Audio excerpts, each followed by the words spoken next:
Hello, explorers of the multiverse of learning. Today, we journey to a place so small it can barely be seen on a map. Yet so extraordinary it has captured the world's attention.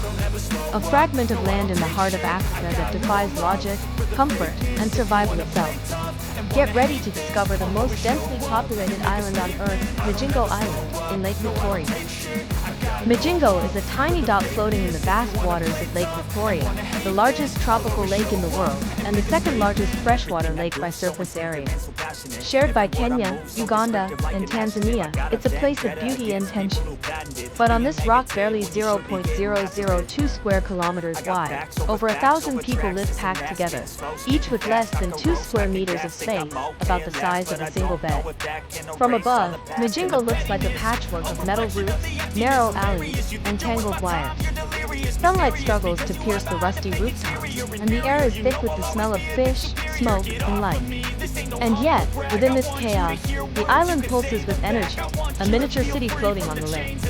There's a pharmacy stocked with malaria medicine, small grocery stores, bars serving cheap warm beer, and even a tilted wooden police sign hanging on a wall. The most common job? Mediating disputes between fishermen. And hidden among the tin shacks, there's even a brothel, a reflection of the social complexities of a community where most residents are men. Migingo is more than an island. It's a compressed version of humanity. Originally, this was just an empty rock, a place where fishermen rested between trips. But everything changed in the 1990s when the surrounding waters filled with Nile perch and tilapia, valuable fish that could transform poverty into opportunity. Soon, fishermen from Kenya, Uganda, and Tanzania began building shelters from wood and metal, carving out a living on bare stones. Life here is tough. No fresh water, no sanitation, and almost no privacy. Yet, the promise of profit keeps people coming. The island's economy thrives on its fish trade. One catch can feed a family or pay for a child's education. In the struggle between survival and scarcity, Migingo became a symbol of determination. But prosperity brought conflict. As the island grew in value, Kenya and Uganda began fighting over who truly owned it. In 2004, Ugandan soldiers landed on the island, raised their flag, and claimed it as their territory. Kenya protested, and tensions quickly escalated. Local media called it Africa's smallest port. Even today, the dispute remains unresolved.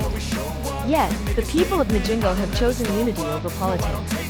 Kenyans, Ugandans, and Tanzanians live, trade, and fish together. You can find Ugandan soap sold next to Tanzanian beer, while children run through the shacks speaking a mix of Swahili and Luo. For the residents, the lake is both lifeline and limit. Every fish caught is more than food, it's dignity, survival, and hope. Migingo may lack beaches and palm trees, but it overflows with humanity. Its noise and chaos are not signs of misery, but of the universal desire to live better, even when space is running out. Lake Victoria, with its vast blue horizon, mirrors this paradox. A place of beauty and struggle, abundance, and conflict. And Migingo, its tiny metallic heart, reminds us that greatness isn't measured in size, but in resilience. So tell us, would you dare live on an island where every step touches your neighbors? What would life be like in a world where space, silence, and solitude are luxuries? Join us again in the multiverse of learning, where every corner of the earth has a story to tell, and even the smallest place can hold an entire universe of meaning.